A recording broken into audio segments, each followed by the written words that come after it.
exceptionnel. Demain, encore des invités, des rubriques, toujours du partage et des cadeaux à gagner sur UDFM Radio Anguin. C'est Florence Sueur qui arrive maintenant avec le bar de l'économie.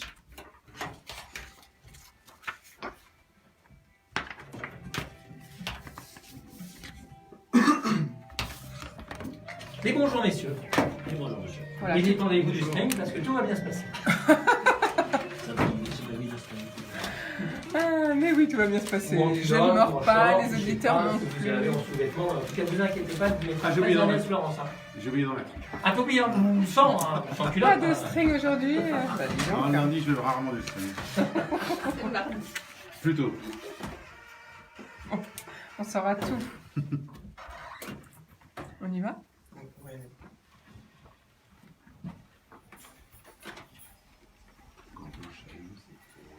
Ça va démarrer dans quelques secondes.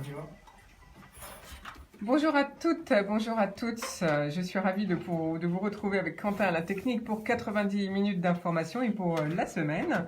Alors aujourd'hui, j'ai le plaisir de recevoir, par téléphone, on sera avec Gérard Pêche au sujet du Festival du film de la sécurité qui aura lieu demain le 2 octobre à Enghien-les-Bains au Centre des Arts et aussi au Théâtre du Casino Barrière.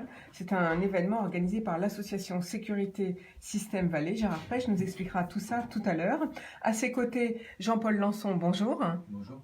Vous êtes chargé de mission cinéma au Centre des Arts d'Enghien et donc c'est vous justement qui allez programmer toutes les séances des films que nous allons pouvoir voir puisque le grand public peut venir assister à ce festival. Mais en termes classiques, vous au Centre des Arts, vous êtes l'homme cinéma. Vous programmez 8 séances de cinéma par semaine, autant en arrêt d'essai, en répertoire que pour le jeune public.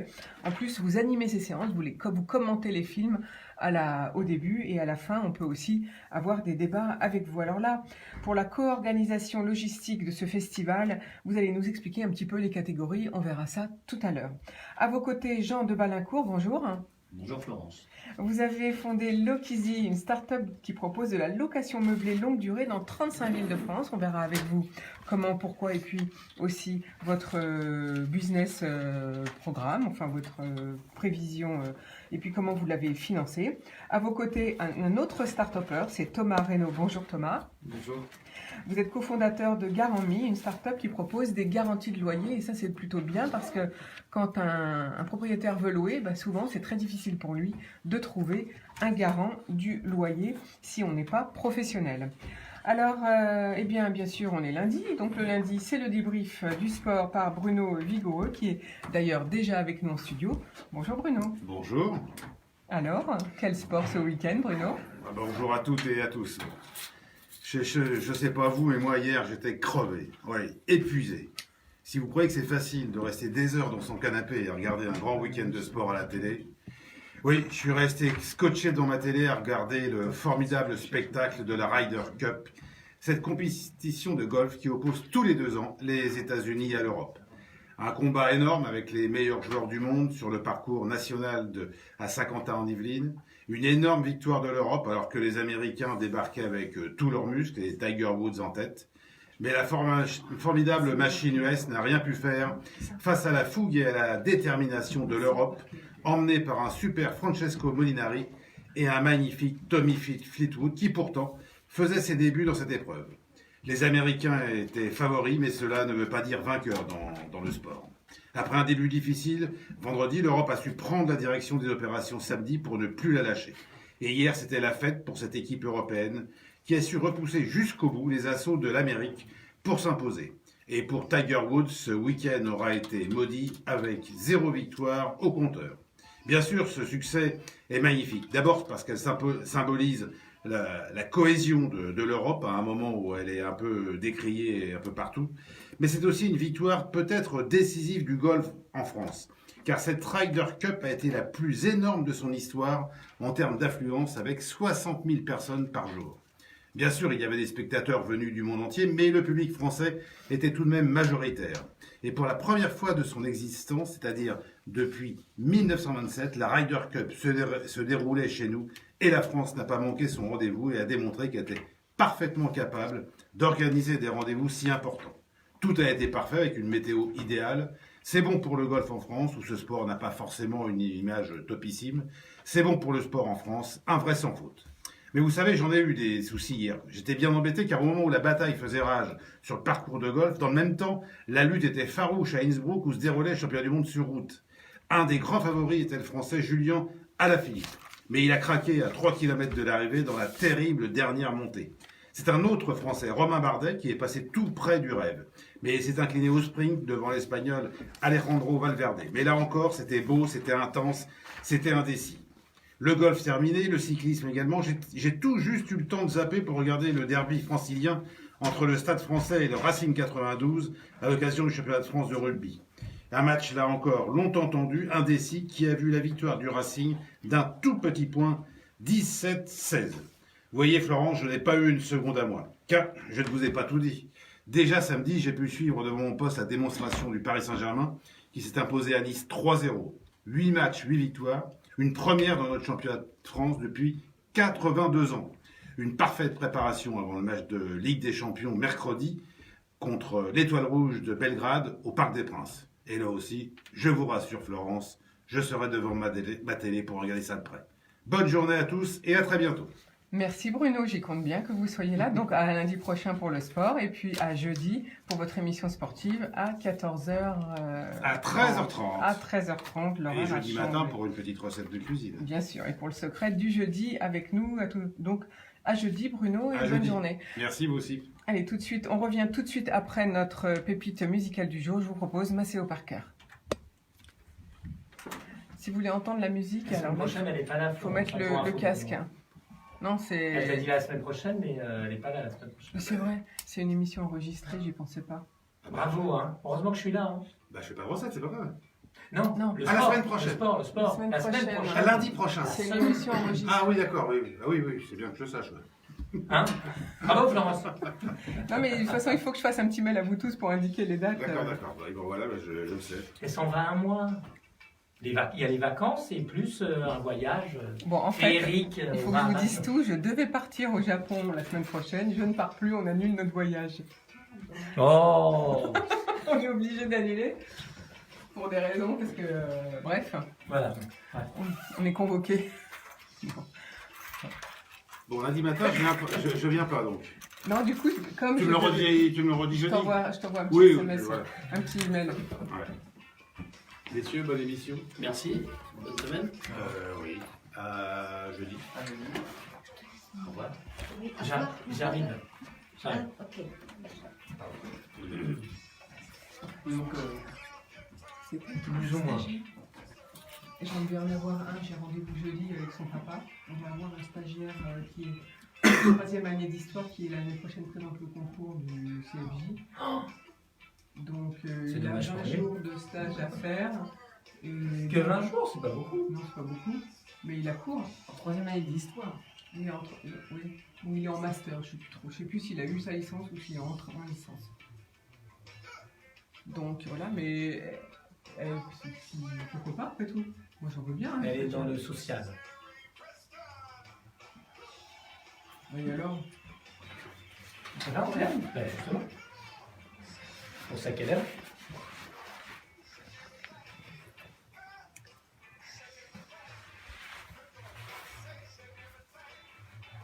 C'est comment il s'appelle ce titre-là? Shake everything you've got. Ce serait bien un jour de faire un débat avec des locataires et des propriétaires. Shake everything you've got? Non, alors du coup, il faut que je vois parce J'ai que. toujours été honnête avec les propriétaires, mais pas eux. Donc ça, c'est pas très cool. Il y a des propriétaires qui sont traités comme tout. Il y a des Ah, mais je suis locataires, il y a entendu des sur gens deux, qui sont trois, très ils bien et disent, d'autres on est qui des sont. humains, on n'est pas que des porte-monnaies et ça, j'apprécie pas. Donc ils peuvent prendre quand même de temps en temps des nouvelles parce qu'on leur file quand même de l'argent à la fin du mois. Je trouve qu'il n'y a pas assez d'échanges entre les propriétaires et les locataires. Ben, Pas que- revenez tout à l'heure à Non, 10h mais pour non. débattre. Non, moi je vais écouter. Oui, ça me plaît. Mais c'est bien après que les propriétaires soient défendus parce qu'effectivement, il y a des locataires aussi qui Ah bah, ne payent pas. il y en a qui sont Ah, mais connus, du coup, hein. ça nous retombe sur nous, Il y en nous a qui qui- payons il y a et qui des sont locataires, réguliers. c'est c'est des bon. spécialistes. Moi, je viens pas défendre les propriétaires en particulier, justement. Non, en fait, tout ce qu'on essaye de faire, justement, c'est de fluidifier les relations, les simplifier. On va reprendre Ah, parce bah que voilà, là, c'est on a vrai, beaucoup de c'est choses. Vous saurez tout à l'heure. On ne dévoile pas les secrets D'accord. tout de suite. Ah bon, hein. pourquoi Parce que. Allez, bonne émission. Merci. Allez, on y va. Nous voici de retour, vous venez d'entendre Maceo Parker avec Shake Everything You've Got, une pépite, un classique de la musique américaine. Alors, bien sûr, comme d'habitude, eh bien, le premier jeu du jour, c'est le commentaire des infos par nos invités. Et donc, les infos à retenir, celle en tout cas que j'ai choisie, eh bien, la première, je vous la livre tout de suite, c'est Bob, le lave-vaisselle. Est-ce que vous connaissez? Qui a dit que la filière industrielle du lave-vaisselle était morte. Eh bien, 2 jeunes de 24 ans viennent de mettre au point le plus petit lave-vaisselle qui consomme moins qu'un lavage à la main. Avec son réservoir amovible, Bob est autonome et ultra compact, adapté aux petits espaces. Il est prévu pour 4 couverts, 2 verres, 2 tasses, une casserole. Il mesure 33 cm sur 47 et 47. Donc en fait, vous pouvez le poser sur votre égouttoir. Il est équipé d'un système d'ouverture automatique magnétique de la porte et d'un système de lavage par ultrasons pour les couverts. Il consomme que 0,35 kWh et seulement 3 litres d'eau par cycle, soit 5 fois moins qu'un lavage à la main. Et son nom ne vous rappelle rien? Mais si, souvenez-vous, Bob l'éponge. Un petit commentaire, Jean de Balincourt. Un petit commentaire pour dire que ça peut être très très utile à des gens qui font de la rénovation de leurs biens en vue aussi bien de l'habiter que de le louer. Et on est souvent confronté dans des petites surfaces ou des petits espaces cuisine aux demandes de locataires qui souhaitent avoir un lave-vaisselle. Donc ça peut être une excellente réponse, une excellente alternative. Merci Jean de Balincourt. Je rappelle que vous venez de fonder Lokizy. À vos côtés. Alors Thomas Reynaud voulait réagir? Oui, plus par rapport à l'équipe fondatrice que par rapport au produit en lui-même. Ça me parle beaucoup parce que ce sont des profils jeunes, probablement qui sortent de leurs études. Et je trouve ça très encourageant d'avoir des jeunes qui se lancent dans l'entrepreneuriat en début de carrière. Alors Jean, je rappelle que vous êtes fondateur de Gare en Mie. Alors, c'est pas tout à fait terminé leur épopée industrielle parce que justement, ils attendent que nous, les internautes, nous allions, nous l'adoptions sur le net pour dire oui, s'il sort, on veut bien l'acheter. Donc maintenant, pour se lancer véritablement dans la fabrication, eh bien, allez d'abord sur HTTP, bien sûr, donc sur Internet, vous tapez dan.tech.fr et vous allez trouver adopter donc Bob. Et car pour se lancer donc dans cette aventure industrielle, il faut qu'ils aient déjà une petite idée de combien on serait à acheter ce nouveau produit. Voilà pour la première info du jour. Seconde info du jour, eh bien ceux qui changent au 1er octobre, hausse de salaire net, gaz, de garde d'enfants, les cotisations salariales pour l'assurance chômage disparaissent complètement dès ce mois-ci, donc dès ce lundi. Coup de pouce financier pour les familles monoparentales, hausse du prix du gaz, disparition des cotisations salariales, dont je viens de le dire. Voici quelques changements. Les frais de garde d'enfants, le plafond du complément libre choix du mode de garde, l'allocation versée aux parents, sera revalorisé à partir à 30% à partir du 1er octobre. Cette mesure permet donc à tous les parents qui élèvent seuls ou un ou plusieurs enfants en bas âge d'être mieux aidés financièrement.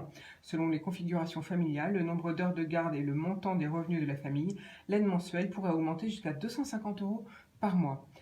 Autre information, c'est sur les tarifs de gaz. Les tarifs réglementés appliqués par Engie à 4,5 millions de ménages vont augmenter en moyenne de 3,25% en octobre. L'augmentation sera de 1% pour les utilisateurs de gaz pour la cuisson et de 3,3% pour ceux ayant un recours à cette énergie pour se chauffer et de 2% pour ceux qui font un double usage, cuisson et chauffage.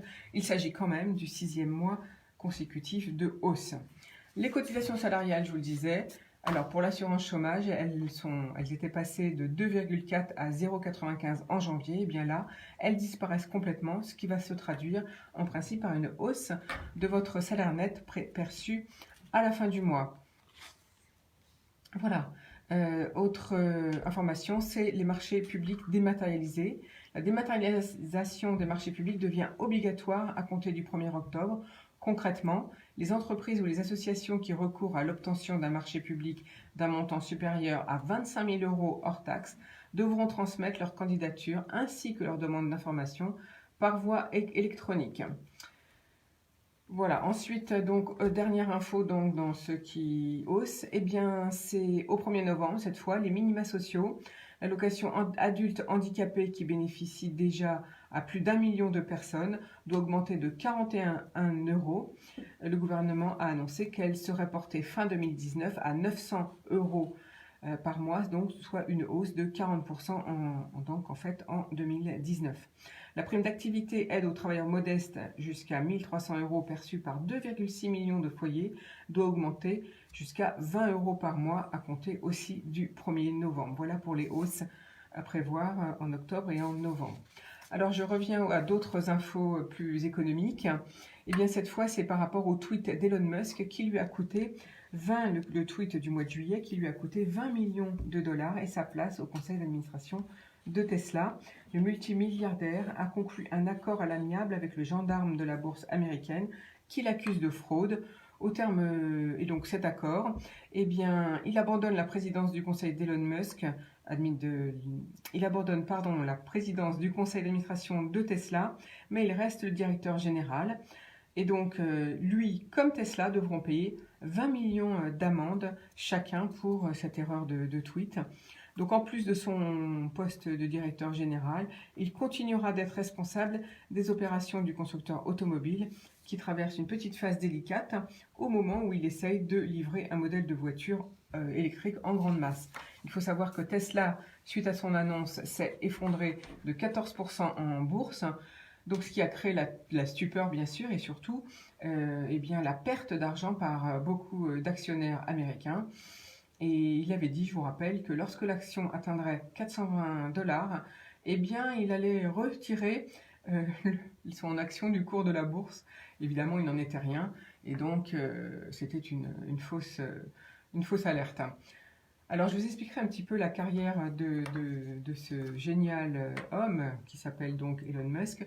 Mais d'abord, on va passer là un petit commentaire par nos invités du jour. Qui veut réagir? Jean de Balincourt? Oui, simplement pour dire qu'il n'empêche qu'il a quand même une vision globale, prospective assez géniale. C'est Elon Musk qui réussit fort bien avec SpaceX, puisqu'il envoie des fusées, il recycle des fusées de la NASA et qui se reposent au même endroit, donc c'est quand même assez extraordinaire et ça met aujourd'hui en compétition les grands lanceurs européens. Mais surtout la fusée Ariane, qui est obligée, qui fait donc beaucoup moins de lancements que sa fusée à lui. Absolument. Et puis qui est obligé de revoir sa copie et donc qui annonce une nouvelle fusée d'ici 2 à 3 ans.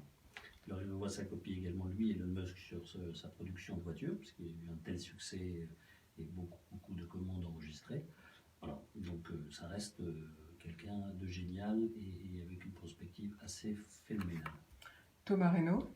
Oui, je suis d'accord avec Jean et je pense qu'ils sont aussi d'accord chez Tesla. C'est pour ça que c'est plus une sanction pour l'exemplarité qu'autre chose. Ils gardent la direction générale et Tesla ne peut pas se permettre aujourd'hui de ne pas avoir Elon Musk à sa tête, notamment pour sa vision Voilà, et le bruit qui court, c'est qu'il est souvent sous l'emprise du cannabis et de l'alcool, et ce serait pourquoi il aurait lancé ce tweet. Mais je suis d'accord avec vous, je vais vous parler d'ailleurs, j'avais prévu de vous parler un petit peu de cet homme, car il est à l'origine, donc, on l'a dit, de Tesla Motors, de SpaceX, la fusée, Jean de Balincourt vient de vous l'expliquer, et puis aussi, je ne sais pas, souvenez-vous, mais aussi de PayPal ou encore de SolarCity. Alors, selon l'accord, eh bien, il devra nommer 2 directeurs indépendants qui vont s'assurer de sa bonne tenue. Donc il va être supervisé par son conseil d'administration. Voilà ce qu'il a récolté et ce que lui a demandé le gendarme de la bourse. Mais qui est donc Elon Musk? Eh bien, il est originaire d'Afrique du Sud. Il émigre au Canada puis ensuite aux États-Unis où il obtiendra un diplôme de second cycle en physique et en économie à l'université de Pennsylvanie. Il obtiendra une bourse pour effectuer un doctorat en physique énergétique à l'université de Stanford. En 1995, il interrompt ses études à Stanford pour fonder sa première start-up, ça s'appelait Zip2. Et cette entreprise avait pour mission d'aider certains médias à créer et à développer leur site internet. Elle est rachetée par Compaq en 99 pour 220 millions de dollars. Donc, il a 27 ans quand il empoche 220 millions de dollars. Il fonde avec cet argent une nouvelle société spécialisée dans les services bancaires nommée X.com. Et quelques temps plus tard, X.com deviendra PayPal puisqu'il aura racheté son concurrent. En juin 2002, eBay rachète PayPal pour 1,2 milliard cette fois de dollars. Elon Musk reçoit 250 millions d'euros, il a 31 ans. Il considère que le futur de l'humanité dépend de 3 secteurs, l'Internet, les énergies renouvelables et l'espace. Alors, il se pose la question, comment faire en sorte que les humains ne dépendent plus des énergies fossiles ? Loin de se reposer sur ses 250 millions de dollars, il décide de réinvestir la quasi-totalité de ses fonds dans de nouvelles startups et c'est comme ça qu'il participe à la création de Tesla Motors qui produit non pas seulement des voitures mais aussi des batteries. Mais qui est à l'origine de cette idée de voiture électrique ? Eh bien, c'est 2 scientifiques, Mark Ebrard et Mark Tarpenning. Voilà un petit peu l'histoire d'Elon Musk pour aujourd'hui. Jean-Paul Lançon, vous voulez réagir ?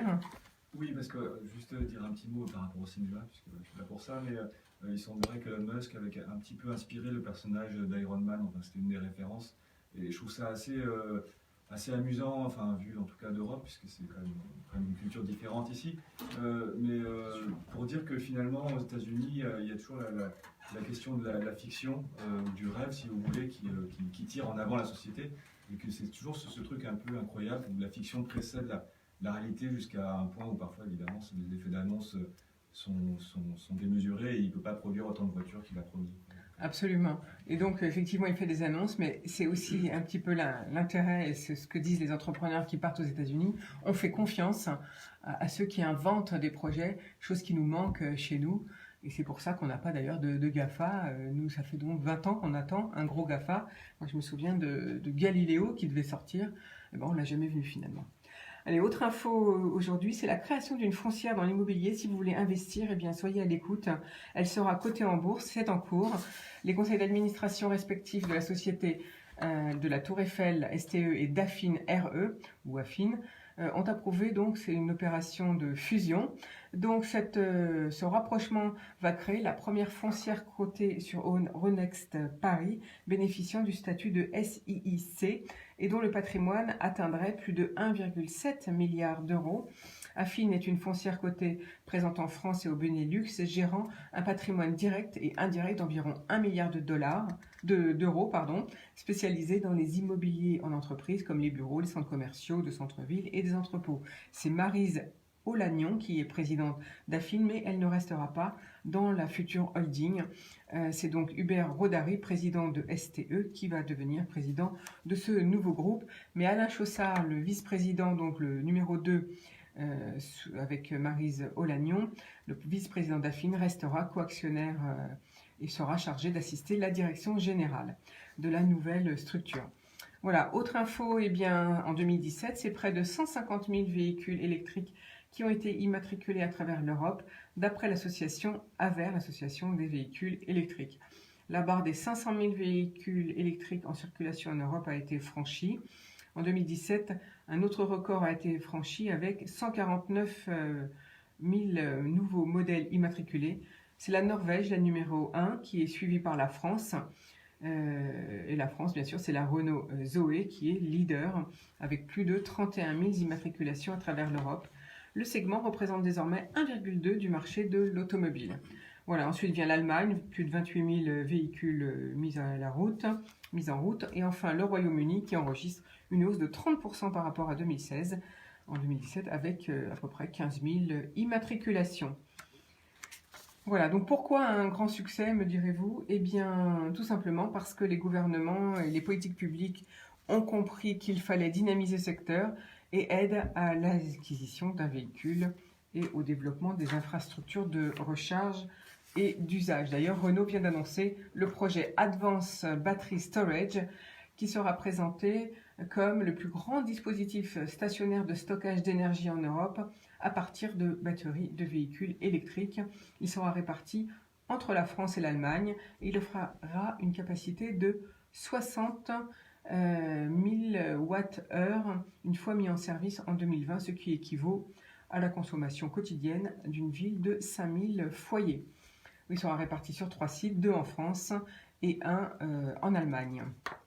Alors, vous allez sans doute vous demander quelle est la différence entre le watt et le kilowattheure. Eh bien, c'est ce que je vais vous expliquer tout de suite. Le watt est une unité de mesure de la puissance énergétique. Il se réfère donc à la puissance de votre appareil. Exemple, on dit une lampe à incandescence d'une puissance de 60 watts. Tout le monde connaît, ou notre four à micro-ondes qui fait par exemple 900 watts ou 700 watts. Alors, donc, le kilowattheure, lui, est une unité de mesure d'énergie. Il se réfère donc à la consommation de votre appareil. Il correspond à l'énergie consommée par un appareil électrique de 1000 watts ou de 1 kW qui fonctionne pendant 1 heure. Alors, un exemple, je reprends le coup de la lampe. Une lampe de 60 watts qui brûle pendant 1 heure, eh bien, aura consommé 60 watts ou 0,06 kWh. Un four à micro-ondes de 900 watts qui fonctionne pendant 5 minutes aura lui consommé 75 watts ou 0,075 watts. Et voilà, donc c'est l'inventeur, tout ça vient du nom de leur inventeur qui était James Watt. Voilà, c'est tout pour les infos pour aujourd'hui. On va tout de suite faire une nouvelle pause musicale et on se retrouve tout de suite après avec nos invités du jour. Je vais faire un petit commentaire tout à l'heure, mais entre nous sur Musk et sur le véhicule électrique. Je pense que les prochaines étapes importantes en Europe et dans le monde seront les locations de voitures. La location, on ne sera plus propriétaire de sa voiture. On sera Dans les grandes villes. et dans les 20 ans. Vous allez pouvoir commenter après la pause. Pendant ce temps, on appelle tranquillement. On va être obligé de mettre son casque. Et dans les 20 ans, on ne sera plus propriétaire même de son bien immobilier. Bonjour monsieur Gérard Pêche. Ah, ça, Oui, bonjour, IDFM Radio Anguin. Vous allez passer en direct dans l'émission Le Bar de l'économie avec Florence Sueur. Donc je vous demande est-ce que vous avez écouté l'émission juste pour que Florence, est-ce qu'elle peut rebondir sur ce qu'elle a dit Moi, je reprends bien. auparavant ou pas? Vous avez écouté le début de l'émission ou pas? Non, ok, bah non, mais c'est pas grave. C'est pas rien. C'est pas grave. Du coup, je la préviens. Je vous mets en attente. Comment? Je vous dis de ne pas raccrocher. Hein. Comment vous avez dit quoi? Pas assez fort? Ok, d'accord, ok. Je vous mets en attente. Donc là, comme on a une interview par téléphone, on est obligé de mettre son micro. Oui, alors, vous entendez tous la musique? Vous entendez tous la musique là? Oui. Sinon, les volumes sont là. C'est les potentiomètres qui sont là, c'est par casque. Et le lien aussi. Si jamais.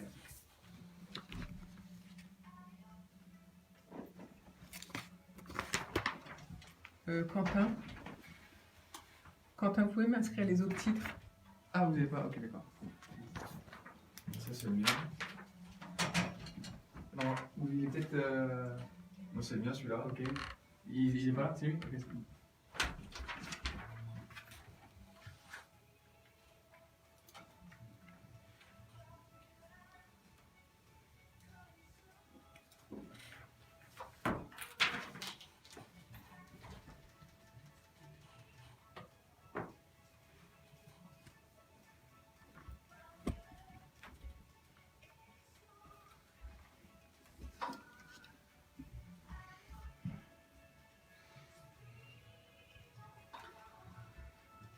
Il reste 1 minute. Il reste 1 minute. Donc là,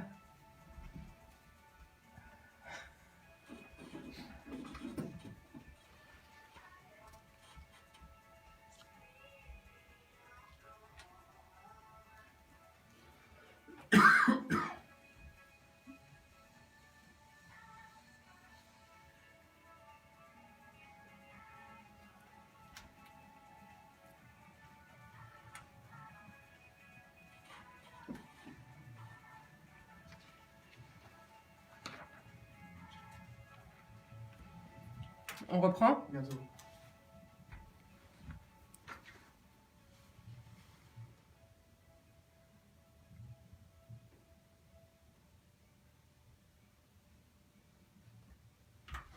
Au bar de l'économie, vous l'avez reconnu, Zazie, avec son nouveau titre Speed. Alors, je suis aujourd'hui entourée de mes invités qui sont Gérard Pêche, qui va nous parler donc du Festival du film de la sécurité avec Jean-Paul Lançon, et puis aussi avec Jean de Balincourt qui a fondé le KISI, et Thomas Reynaud, cofondateur de Garant-Mi. Alors, Jean de Balincourt, vous vouliez juste faire un petit commentaire par rapport aux infos de l'actualité qu'on a évoquées tout à l'heure? Oui, concernant l'électrique et les voitures électriques, et concernant les enjeux. Je disais de manière humoristique, mais je pense que c'est aussi une prospective que beaucoup ont déjà mis en pratique, notamment Musk et Volvo. La société Volvo pour ne plus être propriétaire de sa voiture dans l'avenir, mais être locataire. On parlait de location, on parlera de location. Là, ça tiendra également dans les années qui viennent sur la location de véhicules, notamment de voitures. Voilà, donc vous pensez que dans le futur, on va louer nos véhicules et on ne les achètera plus? Je pense qu'on ne sera plus propriétaire en tant que tel comme on l'a connu de ces véhicules, mais on sera locataire. Oui. Bah écoutez, on va voir, hein, l'avenir nous le dira. Merci Jean de Balincourt. Alors Gérard Pêche, on va rentrer dans notre débat du jour, c'est la sécurité, car vous êtes cofondateur, vous aussi, du cluster Sécurité Système Valais qui est installé en Val d'Oise. Bonjour Gérard. Allô, bonjour Gérard. Est-ce que vous m'entendez? Tout va bien? Parfait. Ça y est, on vous entend, on vous avait un petit peu perdu, désolé, dans les câbles informatiques. Vous êtes donc cofondateur du cluster Sécurité Système Valais qui est installé en Val d'Oise. Et demain, c'est le festival du film de la sécurité. Alors déjà, expliquez-nous un petit peu l'objectif du cluster.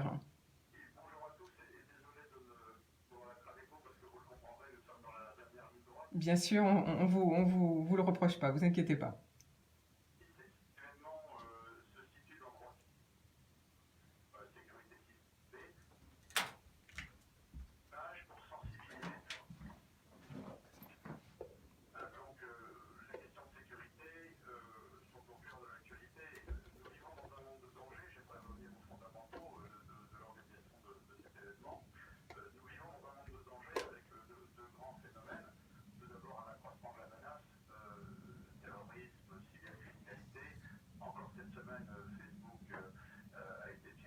Oui, absolument.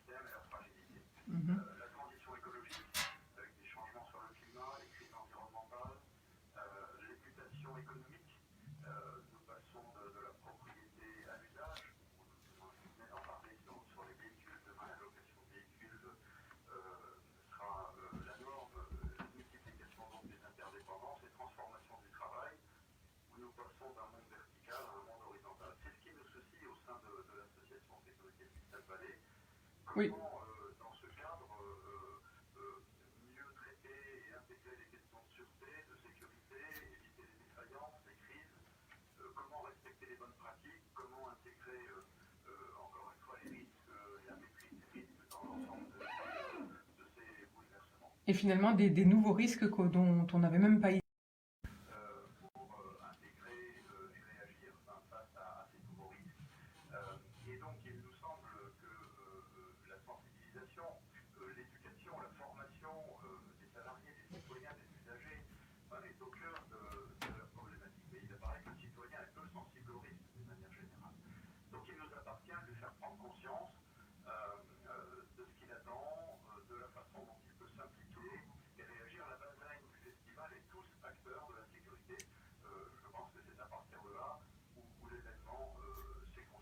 Voilà, donc demain le 2 octobre.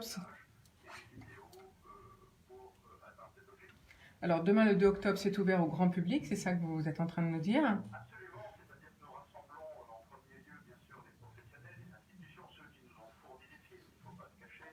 Les films viennent principalement des entreprises qui s'adressent à leurs salariés, à leurs usagers, à leurs clients, aux institutions qui s'adressent aux citoyens.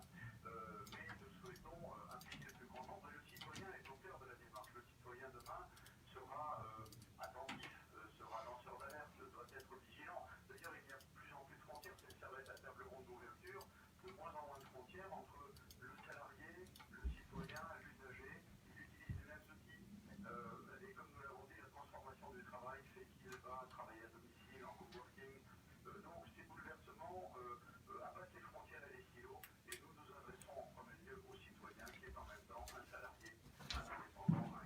Alors, quel est le thème choisi demain? Quelles sont les tables rondes? Qu'est-ce que vous allez aborder comme sujet demain?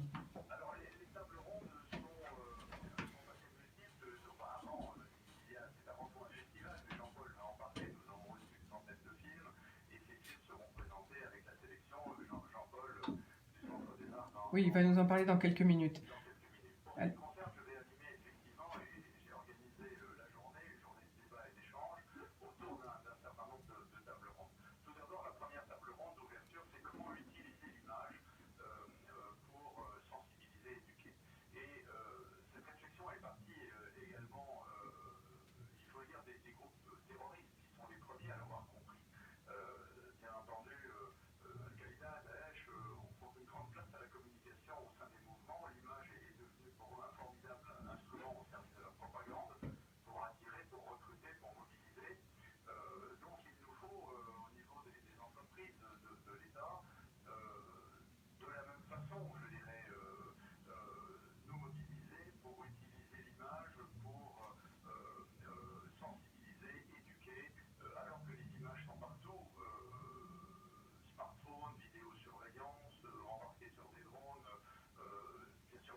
En fait, c'est parce que vous voulez nous alerter.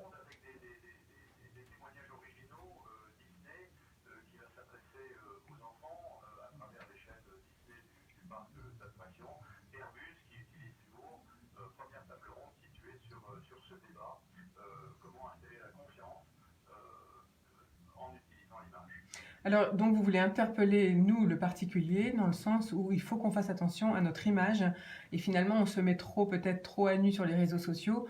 Et c'est au détriment de notre sécurité. C'est un petit peu ça.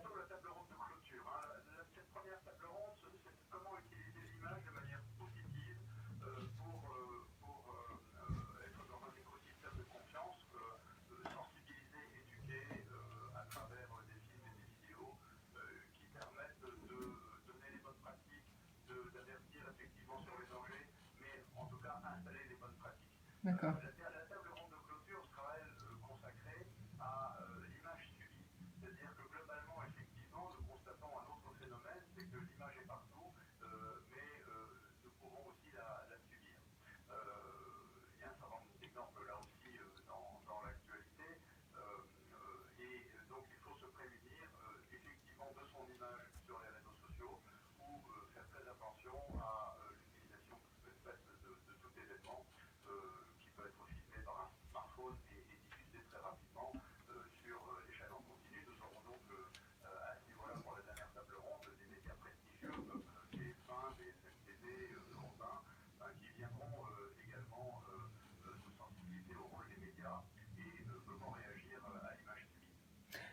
Et alors, autre table ronde qui aura lieu demain?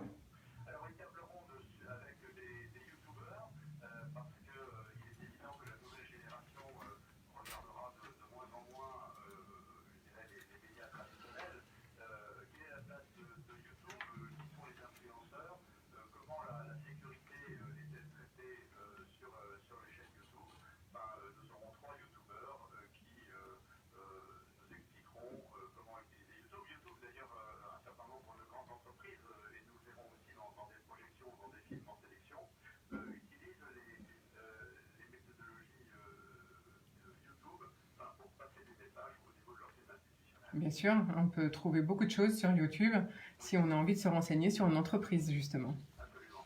Merci Gérard Pêche, restez avec nous. On va passer la parole tout de suite à Jean-Paul Lançon qui va nous parler donc du côté festival, cette fois-ci cinéma.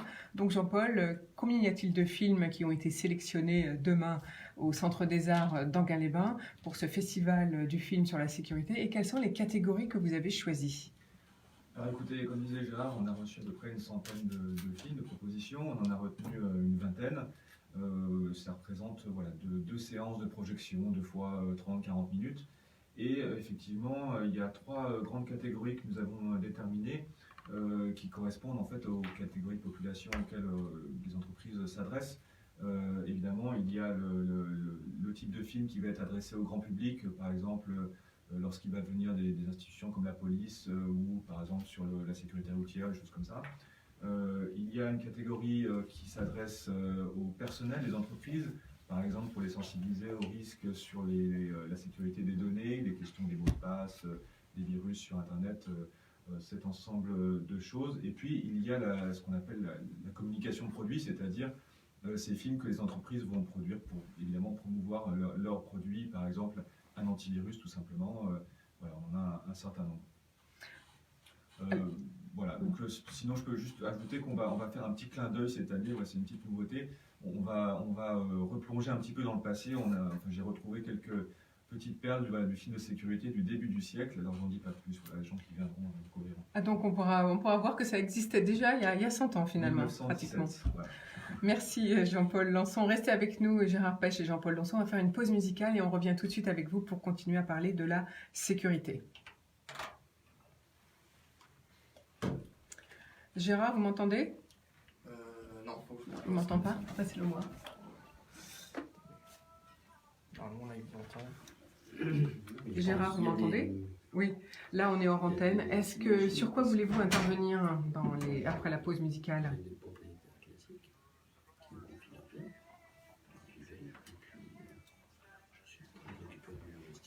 Oui, d'accord. Ah oui, et puis parlez-nous de ce qui va se passer au casino, parce que je n'ai pas compris. On n'en a pas parlé. Hein? Oui. Je peux avoir mon stylo, Quentin. D'accord, ok. Ok. Sinon, au niveau des films, je vois avec Jean-Paul si je veux encore dire d'autres choses. Ok, merci Gérard.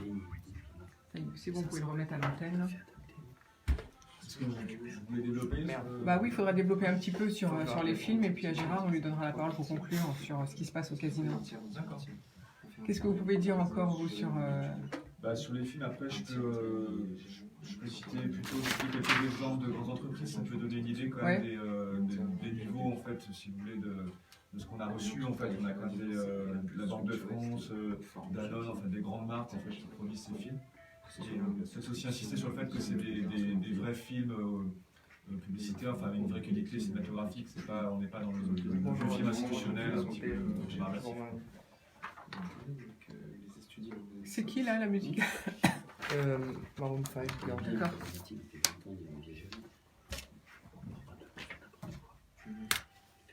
Donc vous, après, vous réintervenez sur les films. Donc qui sont les... Est-ce qu'il y a des petits films faits par des plus petites entreprises aussi? Oui, il y a aussi des particuliers qui rentrent dans le cadre d'un concours naïf. Enfin, c'est assez Ah oui, bah intéressant. ça, faut en parler de tout ça. On a différents niveaux, mais beaucoup de qualité dans l'ensemble. Je peux dire, si vous voulez, 2 mots sur le jury. On a Oui, quelques personnalités. oui, il faut. Et puis, je pense que c'est...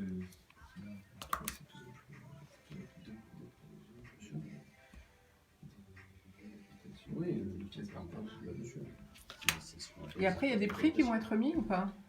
Oui, ça va être la cérémonie le soir. Alors, je ne sais pas si vous voulez plutôt demander à Gérard. Je vais demander à Gérard. Ouais. Oui, parce qu'on va lui faire parler du soir, les prix.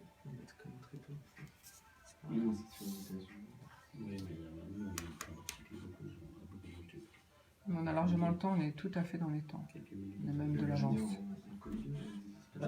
Donc, il faut y aller. Alors là, il faut détailler, il n'y a pas de souci. Oui, parce qu'on a encore un bon quart d'heure. Après, on a une demi-heure pour eux deux, donc c'est largement. D'accord. Est-ce que c'est envisageable de passer aux toilettes? Bien sûr. Allez-y tout de suite. C'est la porte en face, c'est dans le couloir. Merci. Vous avez été journaliste, vous êtes journaliste. Ouais, j'ai fait beaucoup de choses. En fait, à la base, je suis une chef d'entreprise. J'ai investi dans des médias, j'ai dirigé des magazines, oui. Ouais. Alors du coup, j'ai été obligée de prendre la plume, quelquefois, parce que j'étais dans des magazines professionnels ou grand public spécialisés. Comme quoi, par exemple? Donc, par exemple, Le Cycle, le magazine Le Cycle qu'on trouve en kiosque. Des magazines d'auto, de moto, d'agriculture, matériel agricole, matériel d'espace vert, de la forêt. Allez, on repart. Puis après, j'ai monté une agence de com. Nous sommes donc de retour au bar de l'économie. Je suis toujours en compagnie de Gérard Pêche et de Jean-Paul Lançon qui nous parle du film de la sécurité qui démarre demain, qui a lieu demain toute la journée au Centre des Arts d'Anguin-les-Bains et au Théâtre du Casino Barrière. Et puis aussi avec Jean de Balincourt qui a fondé Lokizi et Thomas Reynaud qui est cofondateur de Garami à qui on passera la parole après 10 heures. Alors on continue, nous étions en train de parler avec Jean-Paul Lançon et Gérard Pêche de ce film sur la sécurité, un vaste sujet. Donc Jean-Paul Lançon, vous étiez en train de nous dire un petit peu les différentes catégories. Donc maintenant, qui sont les entreprises qui participent? Est-ce qu'il y a des grandes, est-ce qu'il y a des petites, est-ce qu'il y a des particuliers? Eh bien, il y a tout ça. Il y a des grandes entreprises comme Symantec, IBM, Bouygues, Danone, SNCF, la Maïf. Voilà, on a vraiment beaucoup de grandes marques qui ont soit directement produit, soit commandité, si vous voulez, des films sur des sujets de sécurité. Mais nous avons aussi en fait des particuliers qui ont participé à des concours, je pense au concours Maïf notamment, dans lequel en fait des prix ont été remis à des jeunes réalisateurs qui ont fait des films vraiment très très intéressants. Alors évidemment qui n'ont pas les mêmes moyens que la SNCF ou Danone, mais qui sont d'un très très bon niveau. Et voilà, j'insiste sur le fait que c'est vraiment des films qui sont un petit peu de nature, on va dire, institutionnelle ou publicitaire, mais qui ont des moyens dignes, voilà, des grandes productions qu'on voit à la télévision. Et également, je voulais ajouter que ce sont des films souvent qui font appel à l'humour. Voilà, c'est vrai, quand on parle de sécurité, on a du mal à associer ces deux termes, mais il y a beaucoup d'humour dans cette sélection, dans la manière de faire passer les messages, notamment dans la sécurité des données sur Internet. Voilà, je pense aux films de la Maïf, bon, je ne peux pas tous vous les décrire évidemment. Et puis il y a des films également qui nous alertent sur les dangers en fait, du trop de surveillance, effectivement, quand ce sont des mauvaises utilisations des données, ouais, évidemment, tout ce qui va autour des problématiques qu'on a évoquées, autour de Siri, de la collecte des données, etc. Et des films qui, tout en disant que la sécurité est importante, cette sécurisation des données fait partie de la problématique. Oui, d'accord. Donc en fait, on voit les deux côtés, le côté humoristique avec trop de sécurité et le côté inverse où pas assez de sécurité. Voilà, et puis on a des films qui sont aussi tout à fait dramatiques pour sensibiliser, par exemple, sur la sécurité au travail. On a des très beaux films sur les chantiers, en fait, sur la nécessité voilà, de respecter les règles de sécurité. Des films, je pense notamment, on a un film attendez, je vais le retrouver très vite, sur l'étanche Fraissinet, voilà, qui a un très beau film qui s'appelle Five Killers. Voilà. Et oui, en fait, finalement, lorsqu'on est une grande entreprise dans le bâtiment et qu'on utilise du personnel qui ne parle pas notre langue, l'image, elle parle d'elle toute seule. Donc finalement, c'est une bonne idée que de faire des films sur la sécurité au travail. Tout à fait, c'est l'idée en fait, c'est que effectivement le fait de raconter une histoire en images est toujours beaucoup plus puissant que effectivement de faire lire 3 pages de texte.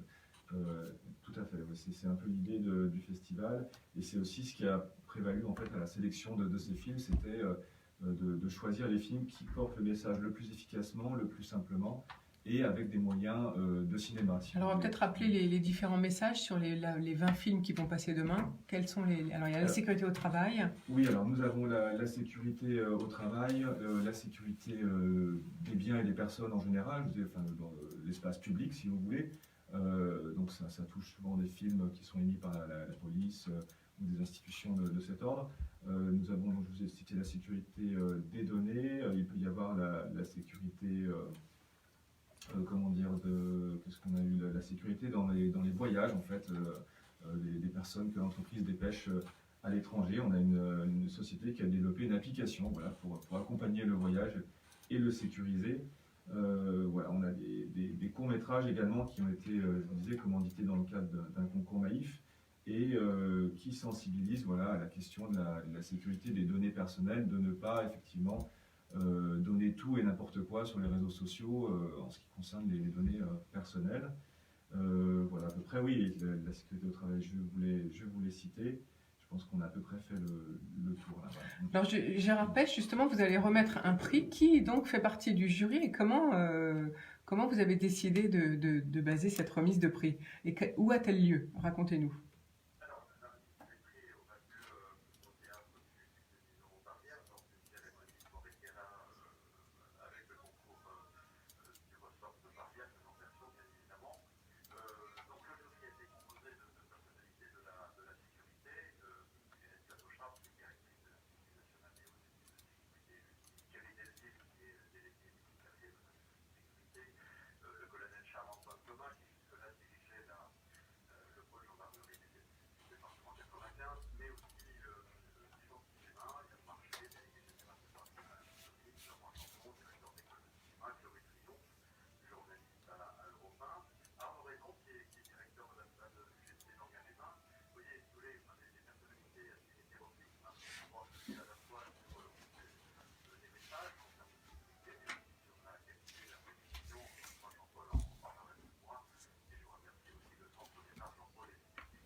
Bah, merci beaucoup Gérard Pech de nous avoir présenté. Donc je rappelle que c'est demain.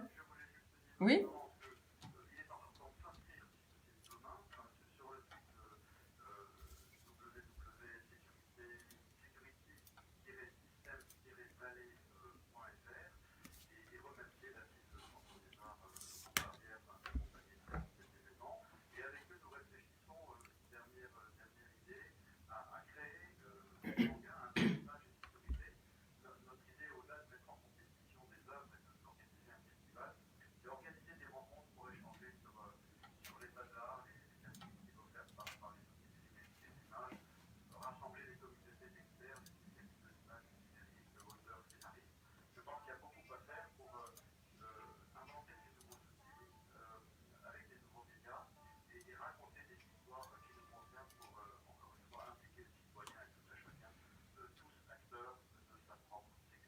Absolument, Gérard Pech. Alors il vous faudra peut-être l'année prochaine innover et commencer à faire des films qui s'adressent aux enfants pour sensibiliser les enfants et notamment les ados sur leur propre sécurité.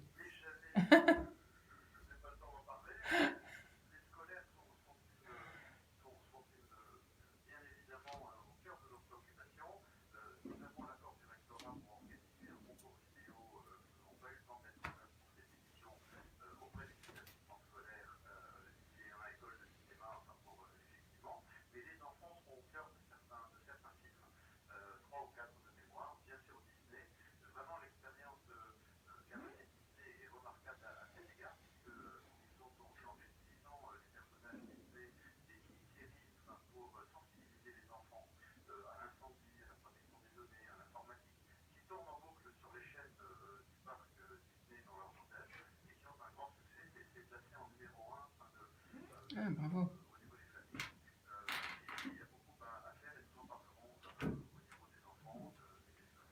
Merci Gérard Pech. Donc je rappelle que pour y assister, c'est encore possible. C'est demain à Enghien-les-Bains au Centre des Arts et puis en soirée au Casino Barrière. Il faut vous inscrire sur le site du cluster de la sécurité et le site s'appelle Security System Valais. Vous allez trouver sur internet, c'est facile. Donc sécurité avec un Y, système aussi et Valais aussi. Voilà, on va tout de suite partir sur une nouvelle pause musicale avec Louane pour son titre No.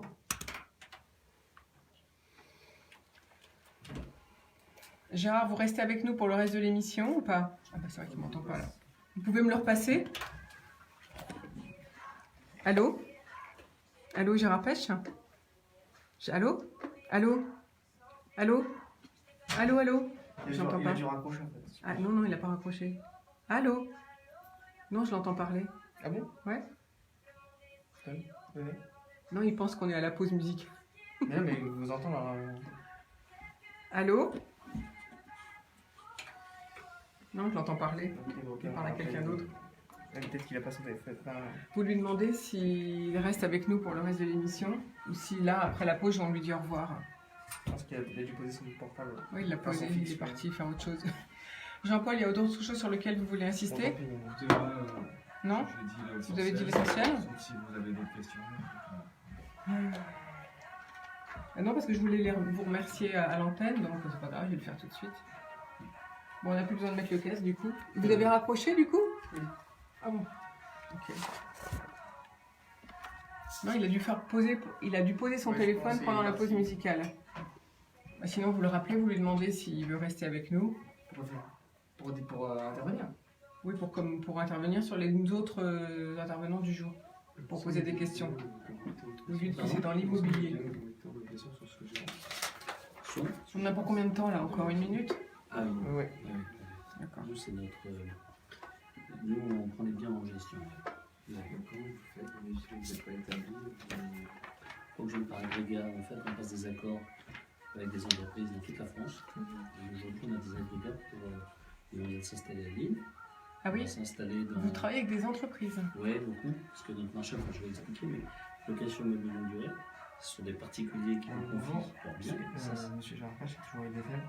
Je vous appelle pour savoir si vous voulez continuer à participer dans l'émission. Le reste de l'émission, ce sera sur l'immobilier. Donc, si vous voulez rester à l'antenne et pouvoir réagir. C'est des startups. Et on prend en génération leur bien, en gestion. Pas vraiment. D'accord. Non, bah alors vous lui dites que je vais le remercier en direct à l'antenne. Et donc à bientôt, vous lui dites. Non, mais du coup, c'est pas grave. Florence vous remercie et merci pour votre participation. Ouais, d'accord. Bonne journée, au revoir. Pour l'instant, on est 12. Pareil, moi je reste juste pour. Si vous voulez intervenir et poser des questions, vous pouvez. Si vous avez envie de partir parce que vous êtes débordé, allez-y. Ouais, c'est ça, je vais être obligé. Bah, allez-y alors, allez-y maintenant. Merci beaucoup. Non, bah c'est moi qui vous remercie. Peut-être à demain, je sais pas si vous passez. Bah, je vais essayer de passer, oui, bien sûr. C'est compliqué quand on veut avoir un service. Qu'est-ce qu'il me dit, lui Si on veut un truc hyper professionnel. Oui, pardon, je vous interromps.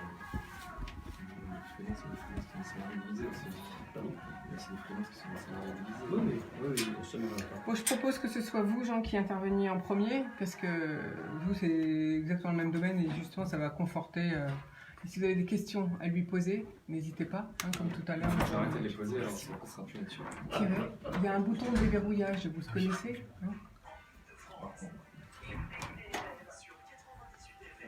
J'ai des questions, elles sont techniques, alors on les réservera pour plus tard. Bah non, posez-lui des... Nous voici de retour au bar de l'économie. Vous venez d'entendre Louane avec son titre No. En tout cas, merci à Gérard Pêche et à Jean-Paul Lançon de nous avoir parlé du film de la sécurité qui aura lieu demain à Enghien-les-Bains au Centre des Arts.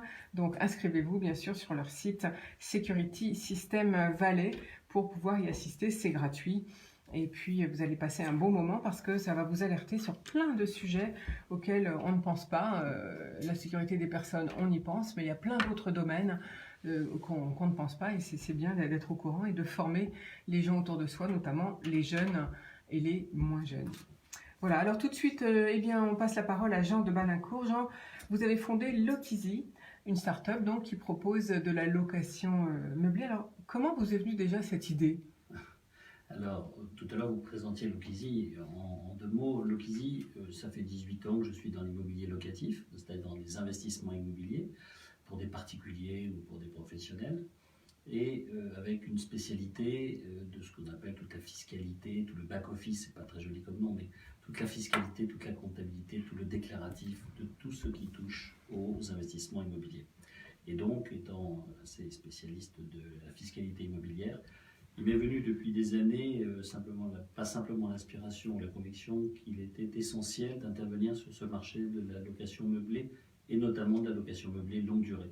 On entend beaucoup parler de la location meublée par des sites de mise en relation. C'est-à-dire que là, vous dites, il y a une différence, vous dites, entre la location courte durée, c'est-à-dire pour une nuit ou deux, type hôtel, que la location pour un an. Qu'est-ce que vous appelez la location longue durée ? Vous avez raison, il y a une différence fondamentale. La différence fondamentale, qui n'était pas tout à fait bornée jusqu'à présent et normalisée en termes d'appellation.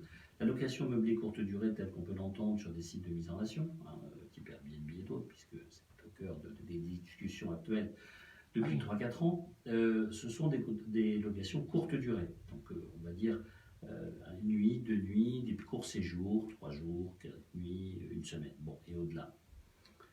Jusqu'à maintenant, il n'y avait pas d'appellation normalisée. Aujourd'hui, par les différents décrets qui ont été appliqués, on considère que la location meublée courte durée, c'est 120 jours.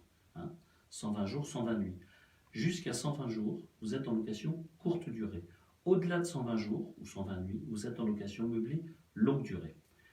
Depuis le départ, Lokizy a choisi ce métier-là, pas simplement parce que c'était 120 jours, puisque d'une part, ça n'était pas normalisé, mais pour répondre à un marché. Le marché est la demande de la mobilité. On a dit, et je le répète tous les jours, les Français ne sont pas mobiles. Ce n'est pas vrai. Les Français sont très mobiles, sont aussi mobiles et autant mobiles que tous les autres. Et on a un vrai marché de la mobilité, pas simplement majoritairement étudiants ou étudiantes, mais professionnels, jeunes actifs ou pas jeunes, cadres ou non cadres, ouvriers spécialisés, professions intermédiaires, de gens qui sont amenés pour des missions plus ou moins longues à se déplacer de leur base ou de leur résidence principale, parfois pour des missions professionnelles. Donc c'est essentiel et ça nous a paru, alors notamment dans les grandes villes de France, mais on a des demandes aujourd'hui partout sur le territoire et de manière très flatteuse, Florence, vous avez présenté Lokizy en disant nous sommes présents dans 35 villes de France, que mes collaborateurs qui nous écoutent aujourd'hui ne soient pas affolés, on va être dans 35 c'est votre villes de France, objectif. mais c'est notre objectif à 2 ans, absolument. Alors vous avez démarré il y a combien de temps et quel business model avez-vous choisi pour pouvoir démarrer? Comment vous avez fait Le business model, c'est une structure que j'ai créée à Bordeaux, dont le siège social est à Bordeaux, puisque je suis à la fois à Bordeaux et à Paris, mais j'habite Bordeaux. Et donc, nous avons créé ça depuis Bordeaux. J'ai créé ça depuis Bordeaux, en commençant par Bordeaux, métropole, et on va dire la grande et Nouvelle-Aquitaine, et avec Paris, puisque nous avons des bureaux à Paris. Donc, sur ce modèle-là, justement, que des particuliers propriétaires, ce que l'on appelle des mandants, nous confient leurs biens, un ou plusieurs biens, à la location. Donc, nous sommes mandatés par des propriétaires pour mettre en location meublée les biens en longue durée.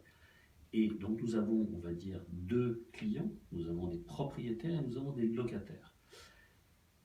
Et pour répondre donc à ce marché de la location meublée. Donc aujourd'hui, nous avons évidemment plus de demandes que d'offres. Donc notre métier au quotidien, c'est d'aller chercher et que des propriétaires nous confient leurs biens. Voilà, donc le souci aujourd'hui, c'est de finalement, vous dites que le français est très mobile contrairement à ce qu'on pense. Ça, c'est la première info que vous nous donnez aujourd'hui.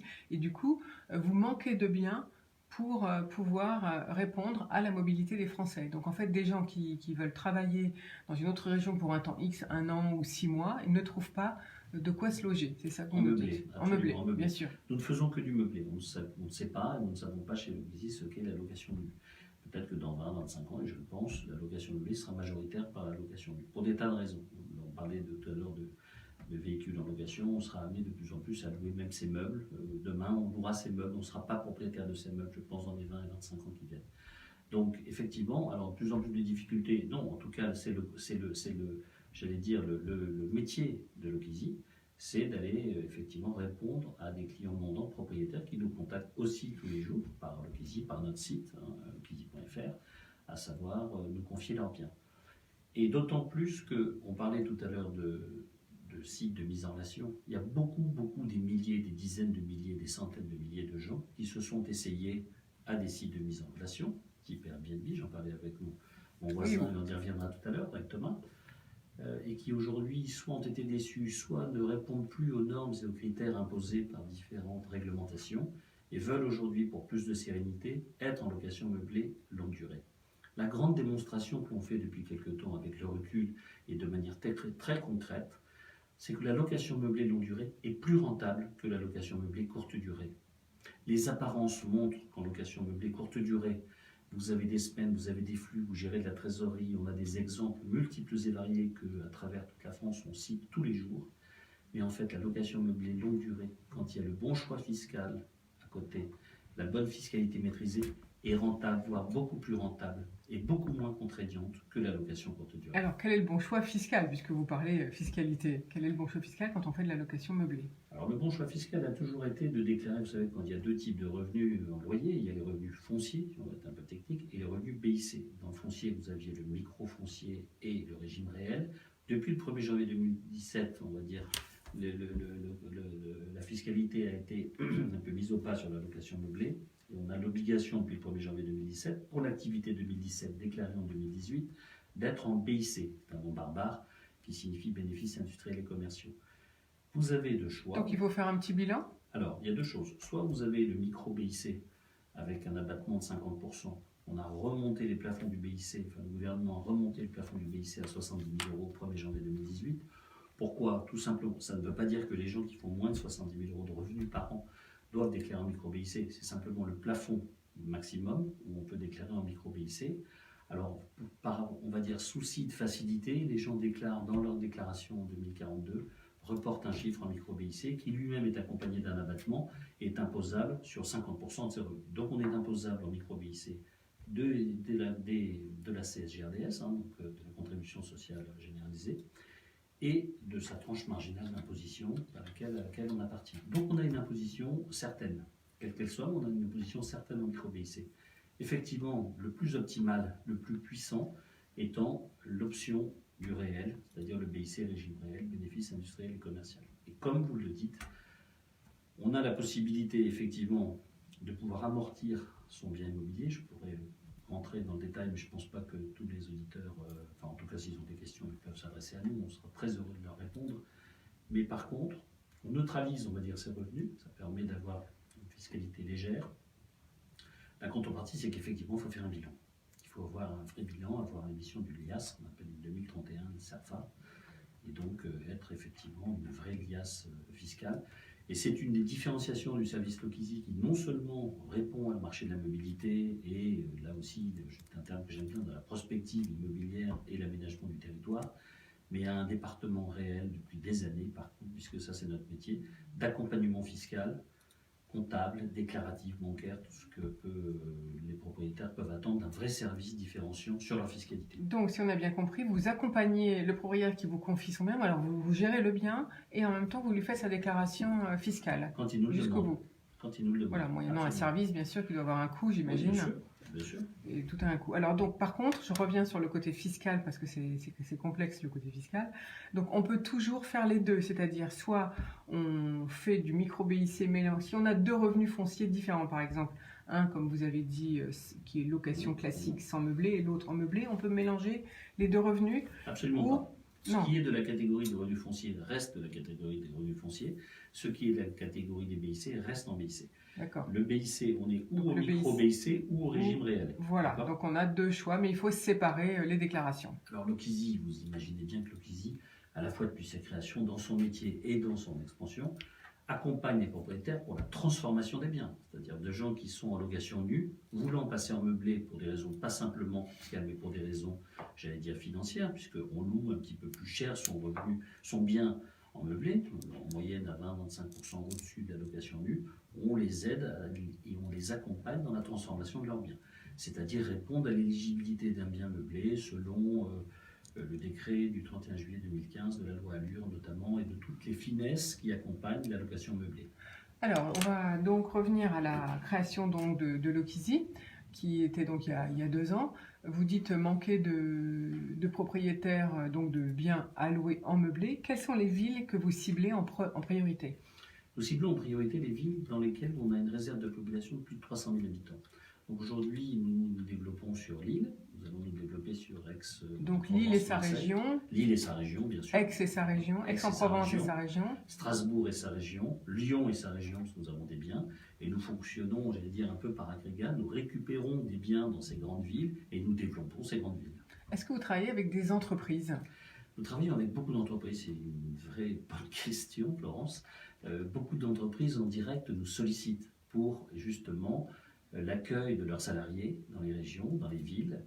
Vous me demandiez Bordeaux. Bordeaux est un exemple frappant aujourd'hui de ce que, je veux dire, pas exclusivement des Parisiens, mais de gens veulent venir à Bordeaux.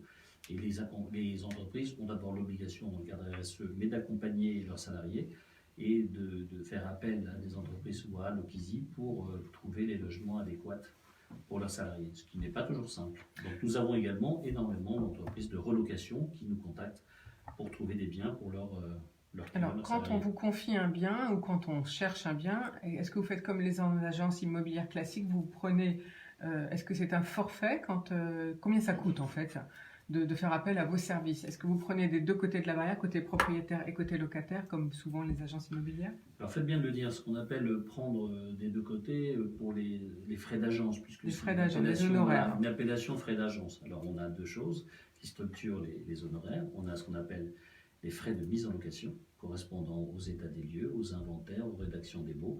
Ça, depuis le départ, Lokizy a pris une position extrêmement claire. C'est mis dans les cadres, dans le cadre de la loi Allure, à savoir qu'il existe un prix du mètre carré selon le secteur très tendu, tendu ou non tendu, on va dire détendu, multiplié par le nombre de mètres carrés de l'appartement en loi Carrez, divisé par 2. On fait payer 50% locataire, 50% propriétaire. Et ça, c'est un choix de départ.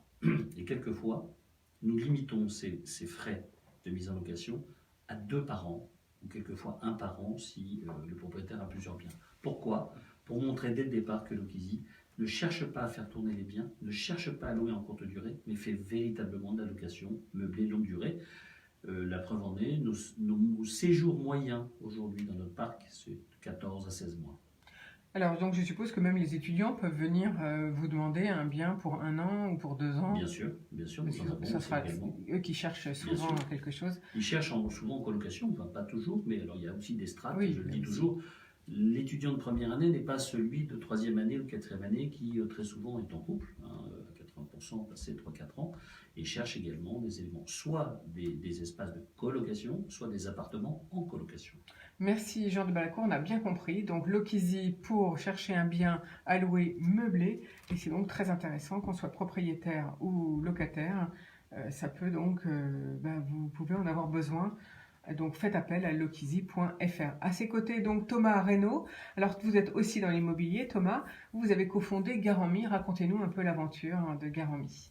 Alors moi je dirais plutôt qu'on est dans la mobilité que dans l'immobilier, parce que justement on a une mission assez simple qui est de faciliter l'accès à la location à tous les locataires qui ont un profil, dirais-je, atypique. Atypique, ça veut dire quoi? Ça veut dire qu'ils ne sont pas forcément en CDI, ça veut dire qu'ils ne gagnent pas forcément un revenu tous les mois 3 fois supérieur au montant du loyer, et qui peuvent avoir des ressources à l'étranger versus les ressources en France. Ça concerne donc des étudiants, beaucoup, des jeunes actifs, mais aussi des travailleurs indépendants. Et donc, qu'est-ce qu'on fait pour ces personnes-là? En fait, on se porte garant pour eux lorsqu'ils cherchent un logement. D'accord, donc c'est vous qui allez, vis-à-vis du propriétaire, garantir s'il y a, pendant toute la durée de la location, c'est ça? S'il y a donc un problème de paiement de loyer, c'est vous qui vous substituez? On remplace en fait les parents, ce que font d'habitude les parents pour leurs enfants quand ils louent un bien. Pourquoi on fait ça? Parce qu'on était encore étudiants il n'y a pas très longtemps. On s'est rendu compte à l'époque que les propriétaires avaient besoin d'être rassurés sur les dossiers. Bien sûr. À la fois financièrement mais aussi moralement. Et donc on joue sur ces deux aspects. Sur l'aspect financier, c'est assez simple, hein. On a un engagement de caution solidaire, c'est-à-dire qu'on va se substituer au locataire en cas de défaillance. Mais aussi moralement, pourquoi? Parce qu'on va valider le dossier du locataire, dire oui, la pièce d'identité est authentique, oui, le certificat de scolarité n'a pas été falsifié, et les revenus de cette personne-là ont été vérifiés. Donc, au-delà d'être simplement protégé en termes d'assurance, vous avez aussi la garantie que c'est un locataire fiable. Voilà, c'est très important pour un propriétaire, bien sûr. Mais d'un autre côté, il y a le côté aussi locataire. Lui aussi, au moins, il sait qu'il a quelqu'un sur qui il peut compter. En même temps, il y a aussi des discussions entre propriétaires et locataires. Il sait aussi de trouver le bon logement, remis peut-être à neuf, enfin en tout cas propre. Parce qu'on voit aussi des propriétés quelquefois. Est-ce que vous intervenez du côté propriétaire justement pour dire au propriétaire, là, il faut peut-être rafraîchir un peu votre bien. Comment faites-vous, Jean? Ce sont des questions opérationnelles et très très importantes, primordiales. Effectivement, on intervient et on conseille. C'est-à-dire que quand on prend un bien en gérance, en gestion, de la part d'un propriétaire, on fait une visite. Et avant la première visite, et pendant la première visite, effectivement, on va leur donner quelques conseils en disant, ça nous arrive de refuser. Carrément, on peut refuser. Bien sûr. Nous, il y a des biens que c'est rare parce qu'en général, les propriétaires nous confient des biens, évidemment, de très bonne facture. Je reviens sur ce que disait Thomas. J'avais une question à Thomas, qui est très intéressant comme dispositif, effectivement, parce qu'il y a une certaine carence en France sur ce type de Oui, qu'on soit jeune ou moins jeune d'ailleurs, parce que Thomas nous disait pour les jeunes étudiants, mais il n'y a pas que qui sont intéressés. On est parfois même sollicité par des retraités. Ouais, alors actuellement, notre dispositif n'est pas disponible pour eux, mais à terme, en fait, notre mission, c'est de prendre en compte des critères nouveaux d'analyse du risque, parce que le marché du travail se restructure, parce que les modes de vie ne sont plus les mêmes, et pourquoi pas à terme, du coup, accompagner aussi ce type de personnes-là plus âgées. Alors justement, en ce moment, on est dans les grandes discussions du bail mobilité, évidemment c'est le cœur de votre métier. Quelles sont les différences ou les complémentarités qui peuvent exister avec le dispositif Visal mis en place par l'État? Alors expliquez-nous déjà ce qu'est le dispositif Visal. Alors, le dispositif Visal est un véhicule financier d'Action Logement. Action Logement, c'est une structure publique financée par les employeurs pour favoriser... c'est le 1% logement. C'est le 1% logement, d'accord. Pour favoriser le logement et donc ils ont une construction... L'accès à la propriété du logement. Exactement.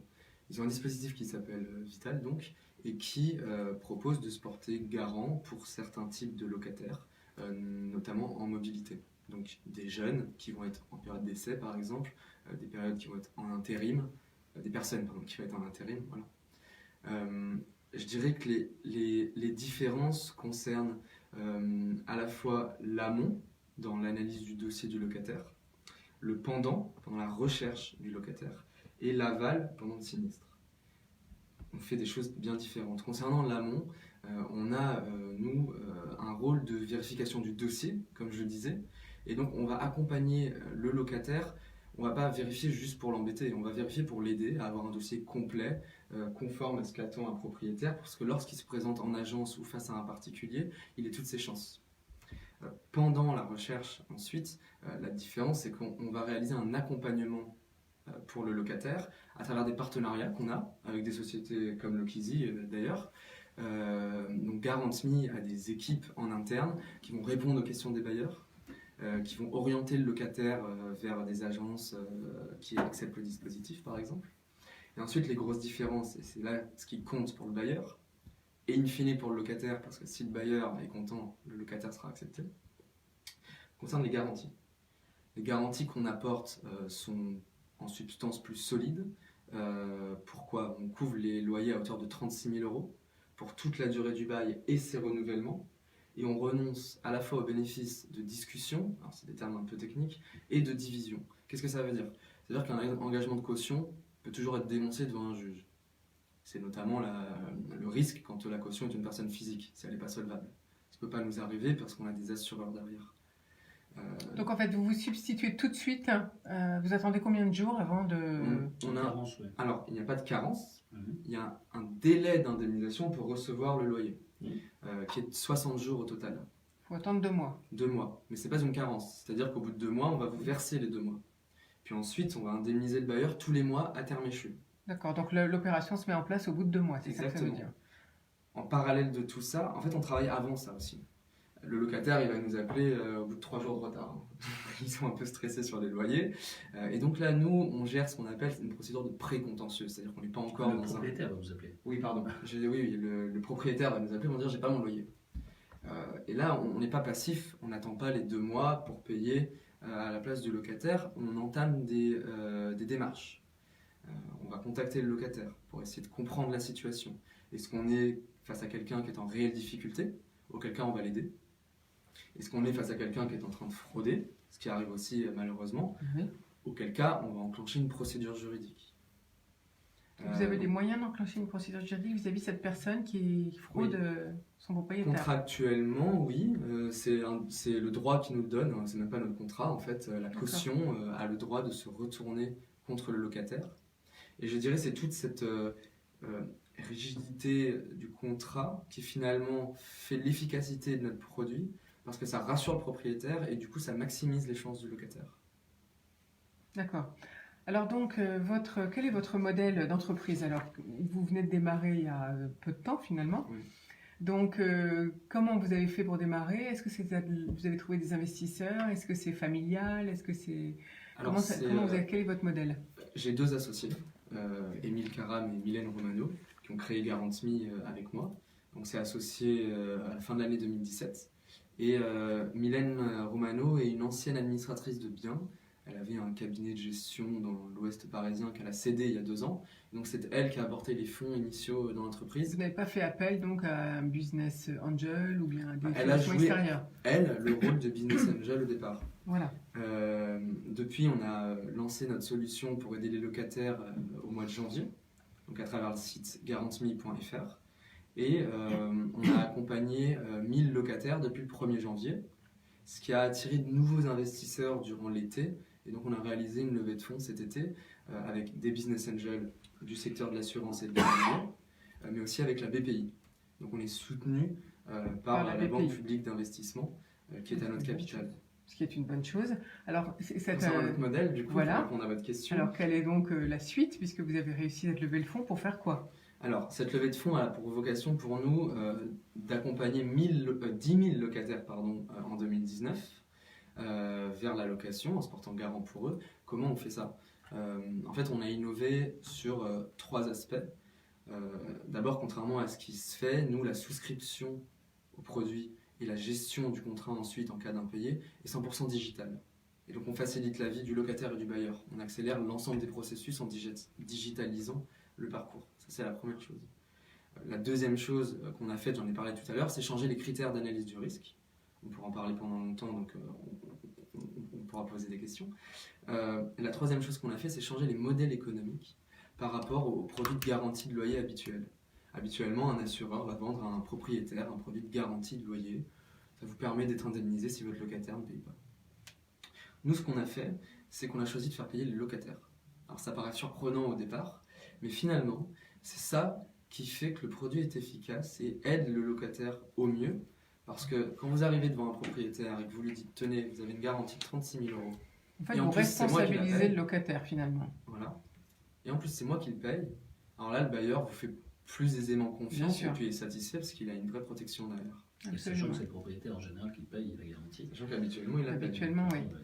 Alors, vous disiez, parce qu'il nous reste 4 minutes avant la fin de l'émission, vous disiez que vous avez changé les critères du risque, c'est-à-dire Le marché du travail évolue et donc on ne peut plus garder les modèles traditionnels d'analyse du risque que tout le monde connaît. Il faut que vous soyez salarié en CDI et que vous gagnez 3 fois le montant du loyer. Pourquoi ça ne marche pas? On demande parfois aux parents de se porter garant. Parce que les parents, ils ont un emprunt immobilier, eux-mêmes. Ils ont peut-être des prêts à la consommation. Ils ont 4 enfants. Et donc 4 fois 33%, ça fait 133%. Donc on est déjà plus capable en cas d'impayé de tenir ses engagements. Donc on s'est dit, qu'est-ce qu'il faut faire? Il faut regarder d'autres choses que les ressources financières. Il faut prendre des garanties morales. Donc nous, on travaille en partenariat avec des établissements scolaires, de l'enseignement supérieur, avec des employeurs, avec des associations, même avec des structures publiques qui accompagnent les entrepreneurs, qui nous apportent une garantie morale. Ça veut dire quoi? En cas d'impayé, ils vont, avec nous, trouver les solutions pour aider le locataire ou pour responsabiliser le locataire. Voilà, donc on a bien compris que pour l'instant, Garant.me accompagne, on va dire plutôt des jeunes, à l'accès à la location, qui ne pouvaient pas l'avoir accès. Et peut-être, donc, si vous êtes intéressé, eh bien, vous tapez Garant.me toutattaché.fr et peut-être dans une prochaine année, peut-être vous reviendrez nous voir pour nous dire que c'est aussi pour les retraités ou des gens un petit peu plus âgés, parce que c'est très intéressant votre formule. Donc voilà, aujourd'hui, c'était un spécial immobilier, donc à la fois avec Lokizy pour de la location meublée longue durée et puis pour Garant.me, une start-up qui propose de garantir les loyers aux locataires. Donc celle-là, c'est le locataire qui arrive tout de suite avec son dossier complet. Donc Jean, une dernière question à Thomas avant de Non, finir. c'était pas une question, c'était simplement, vous me demandiez le modèle économique tout à l'heure, je n'avais pas tout à fait terminé en disant que Lokizy va lancer une levée de fonds au mois d'octobre auprès, j'allais dire, en Love Money. En vue de réfléchir à... En vue de s'étendre dans ces 35 villes de France et d'être Voilà, de poursuivre votre programme. Le leader français de la location. De la location. Voilà. Merci beaucoup en tout cas à tous les deux. Merci Jean de Balincourt, merci Thomas Reynaud. Merci Florence. Tout de suite, on se quitte avec de la musique bien sûr. Je vous propose LSD et je vous dis au revoir à demain. À demain, nous serons avec Jacqueline Eustache-Brignot, sénatrice du Val d'Oise, et puis aussi avec Jean Spiry, conseiller régional d'Île-de-France, qui va nous parler des écoles et d'une école internationale qui va s'installer à Courbevoie. Bonne journée à tous. Merci. Merci. Merci. Voilà, c'est super vos produits, moi j'adore. Merci. Ah oui, c'est du boulot. Ah, c'est bien. Mais il y a des complémentarités. Vos produits, parce vos que- services. Hein. Non, en fait, aujourd'hui, on a